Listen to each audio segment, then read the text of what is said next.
شتمن په دې فکر کې وي چې سکون څنګه پیدا کم، او ناچار او غریب وایي چې پیسې څنګه پیدا کم. په ګډ ژوند کې ځینې کسان د ستونزو له کبله څخه د طلاق په فکر کې وي، او مجرد بیا د واده کولو په فکر کې چې واده به کله وکم. وزن لرونکي کسان چې ډیر چاغ دي هغوی په دې فکر کې وي چې وزن څنګه کم کم، او ډنګر کسان په دې فکر کې وي چې خپل جسم یې څنګه قوي کمه. مشهور خلک په دې فکر کې وي چې چیرې یو ځای پټ کښیني او ځان یوې خواته غلی کړي، خو عام خلک بیا غواړي چې شهرت څنګه پیدا کړي. د دې ټولو یوازینۍ حل لاره دا ده چې په ژوند کې قناعت پکار دی.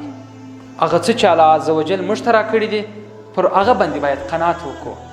د ژوند د تقاضاو بیړۍ روانه ده، هیڅ وخت د ژوند تقاضاوې نه پوره کیږي. نو هغه لطف او مهرباني چې الله تعالی موږ ته راکړې ده، او موږ باید پر خپل حال باندې شپه وکړو، موږ باید پر خپل حال باندې د خدای تعالی جل جلاله څخه راضي سو، نو هسې هم د ژوند تقاضاوې نه پوره کیږي. راځئ د خدای پر ټولو راکړو نعمتونو باندې شکر وباسو، تر څو ژوند مو له سکون او آرام څخه ډک واوسیږي.